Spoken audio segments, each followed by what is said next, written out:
여러분 사실은 처음에 이해하는 것도 그리 쉽진 않았을 거예요. 예를 들어 6개의 바둑돌을 A형, B형 한 번, C형 한 번, D형 한 번 나타내도록 일렬로 나열하는 모든 경우의 수는 다음과 같이 5가지였대요. 맞습니까? A형 2번, 그 다음에 B형 한 번, C형 한 번, D형 한 번 이렇게 나온 거예요. A형 2번, B형이 헷갈리죠? 자, B형 잠깐만 볼게요. B형 한번 볼게요. B형이 검은 돌, 흰 돌이죠? 자, A형 2번, B형 한 번, C형 한 번, D형 한 번. 어떤 식으로 나타내는지 아시겠죠? 자, 그랬을 때 겨우 이해하고 났더니 당황스럽죠? 몇 개를 하래요? 10개를 하래요. 10개의 바둑돌을 A형 4번, B형 2번, C형 2번, D형 한 번 나타내도록 일렬로 나열하는 모든 경우의 수를 구하래요. 당황스러웠습니다. 자, 항상 선생님이 이런 문제가 나오면, 고난도 문항이 나오면 기준이 굉장히 중요하다라는 얘기를 했었습니다. 자, 기준이 중요하다라는 얘기를 할 때요. 기준이 중요한데 어떻게 접근을 하는지 한번 생각해 보자고요, 여러분. 기준이 중요한데 그럼 그 기준을 뭘로 해야 되냐 이거예요. A형 4번으로 기준을 만약에 한다라고 생각해 보세요. D형 한 번으로는 기준이 될 수 없죠. 그냥 흰돌 이렇게 있으니까 기준이 되기 힘들어요. 그러면 A형부터 기준을 잡는다면 A형은 검은 돌이 이렇게 2개가 이렇게 나오면 A형이에요. 이게 4번이라는 건 1번, 2번, 3번, 4번 이렇게 되죠. 맞아요? 그러고 나서 나머지 이렇게 해결을 해야 될 것 같아요. 또는 1번, 2번, 3번 하고 2개를 이렇게 따로 하는 방법이 있을 수 있겠죠. 또는 1번, 2번 하고 1번, 2번 이렇게 될 수도 있어요. 그러다 보니 경우의 수가 너무 많아진다는 거예요. 여러분 이렇게 하면 또 2번 하고 1번 하고 이렇게 돼야 되겠죠. 그럼 여기에 대해서 또 B하고 C하고 D하고 하려니 너무 많은 경우의 수가 생기겠구나라는 생각이 드는 거죠, 이제. 그러면 어떻게 할까? 좀 다르게 생각해 볼까? B형부터 먼저 해볼까? B형이 뭐였습니까? 헷갈립니다, 저도. 검은 돌, 흰 돌이에요. 검은 돌, 흰 돌. 자, 핑크색을 검은 돌, 흰색을 흰 돌이라고 할게요. B형은 검은 돌, 흰 돌이에요, 흰 돌. 이거 하나 가지고는 뭔가 기준이 안 되겠죠. 그죠? 2번이니까 또 검은 돌, 흰 돌 했어요. 2번 나왔어. 우선 2번 나왔죠? 그러면은 이런 생각이 동시에 들죠. 흰 돌, 검은 돌이네? C형이 자동으로 연결되네? 그러면 C형 2번이어야 되니까 이렇게 되면 되겠구나 라는 생각이 들죠. 맞아요? B형 2번, C형 2번 이런 경우가 있어요. 그러면 반드시 여러분이 동시에 이런 얘기를 하죠. 선생님 이것도 있잖아요. 흰 돌, 검은 돌, 흰 돌, 검은 돌, 흰 돌. 이렇게 되면 어때요? C형 2번, B형 2번 이렇게 나오죠. 기준 잡았잖아요. 기준 잡은 거예요. 이미 B형 2번, C형 2번 끝났어요. 다른 방법 있습니까? 없죠. 이제 여기에다가 A형을 4번 만들고 D형을 1번 만들어주면 되는데 여러분 뭐가 더 편해요? D형 1번 만들어주는 게 훨씬 편하죠. 왜? 흰돌만 집어넣으면 되잖아요. 흰돌이 여기 들어가면 돼요? 안 돼요? 안 되겠지. 흰돌은 2번 연달아 가야 되니까. 그러니까 여기 아니면 여기. 맞습니까? 그러면 이거 몇 가지예요? 이제 우선 2가지가 생겼네요. 동시에 이제 검은 돌만 들어가면 되는데 여러분 검은 돌 잘 보세요.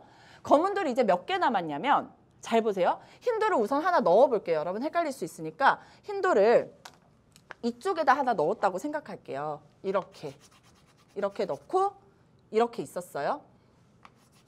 이제 검은 돌만 넣으면 되는데 몇 개? 하나, 둘, 셋, 넷, 다섯, 6개죠. 그럼 검은 돌 몇 개만 넣으면 돼요? 4개만 넣으면 돼요. 4개를 넣는데 어떻게 넣으면 됩니까?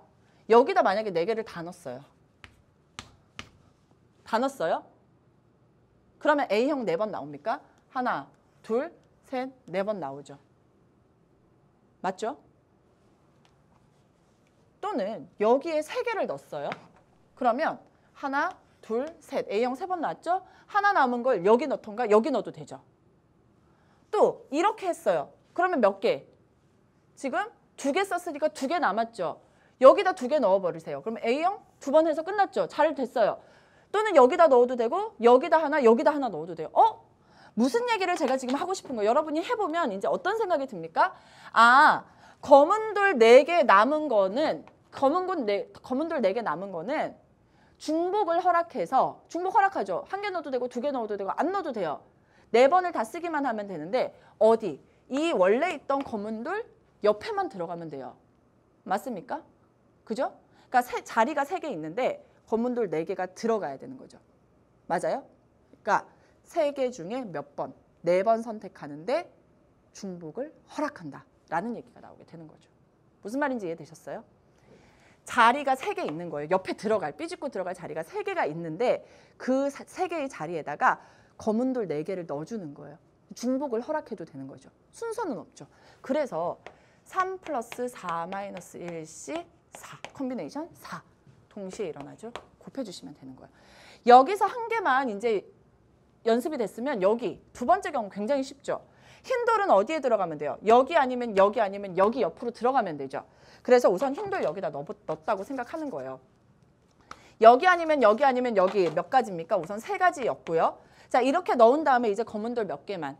하나, 둘, 셋, 넷, 다섯, 6개니까 4개 남았는데 그게 다 검은 돌이죠. 이 검은 돌은 여기 아니면 여기 옆으로 들어가면 되겠죠. 맞습니까? 그러니까 2자리 중에 4번 중복을 허락해야 돼요. 2 플러스 4 마이너스 1 콤비네이션 4. 따로 일어나니까 더해주면 정답이 되는 거고요. 여기까지 이해되셨습니까? 자, 이제 계산하는 거예요. 이제 계산하겠습니다. 2 곱하기 3 플러스 4, 7 마이너스 1, 6 콤비네이션 4예요. 그럼 2 곱하기 6 콤비네이션 뭐와? 2와 같죠. 그러면 2 곱하기 6 곱하기 5 나누기 2가 되어서 15 곱하기 2니까 30가지가 되는 거고요. 3 곱하기 6 마이너스 1 하면 5 콤비네이션 4가 되는데 5 콤비네이션 4는 5 콤비네이션 1과 같죠? 자, n 콤비네이션 1은 얼마예요? n이에요. 그래서 3, 5, 15. 두 개는 같이 일어나지 않기 때문에 더해주면 나오게 되는 겁니다. 아, 선생님이 아까 사실은 연습장을 보여드리려고 했는데 연습장을 제가 이렇게 이면지함에다가 넣고 왔어요. 제가 이것을 기준으로 잡기 위해서 그냥 딱 보고 기준은 BC로 잡아야 되겠어 라고 했겠습니까? 아니에요. 전 천재가 아니거든요.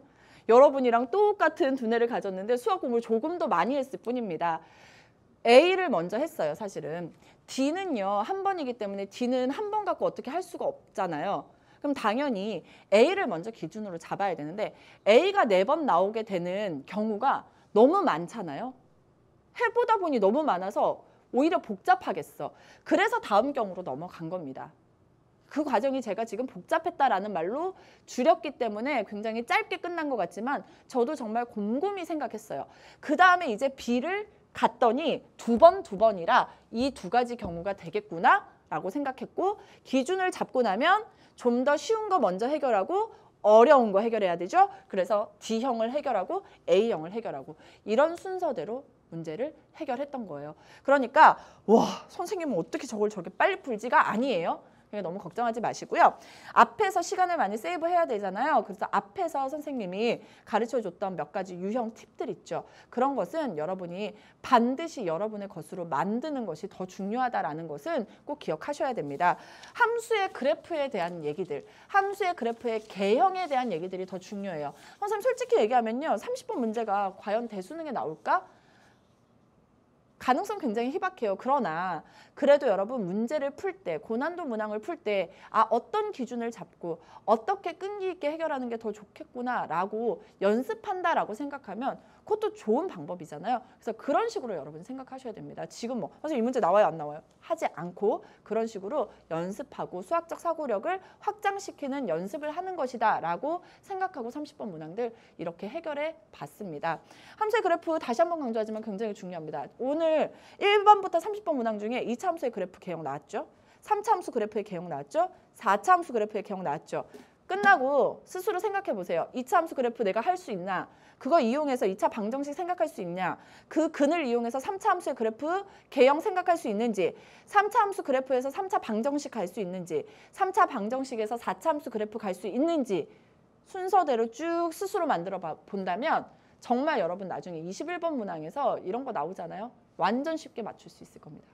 아셨죠? 자, 이렇게 우리 1번부터 30번 문항까지 모두 풀어봤습니다. 여러분 공부하고 시험 치는 것도 굉장히 힘든데 해설 강의까지 다 들어주신 거는 정말 대단한 거예요. 오늘 이 강의 언제 들을지 모르겠지만 오늘 이렇게 공부한 학생들 나 자신한테 칭찬 많이 해주시고요. 제가 항상 얘기하지만 내년 오늘의 나를 여러분 반드시 기억하세요. 내가 뭐 하고 있을지, 뭐 놀이공원에서 남자친구와 여자친구와 뭐 행복하게 데이트를 하는 그런 상상을 해보세요. 막 어디서 막 공부하고 있고 싶습니까? 아니죠? 대학생들은 지금 방학입니다. 그러니까 여러분 그런 생각하면서 조금만 더 힘을 내고 조금만 더 노력해 주셨으면 좋겠습니다. 여러분 항상 건강 가장 중요한 거 아시죠? 건강관리 철저하게 하시고요. 그리고 연계 문항들 제대로 풀고 평가원, 기출문제들 제대로 분석하시길 바랄게요. 오늘 고생 많이 하셨습니다.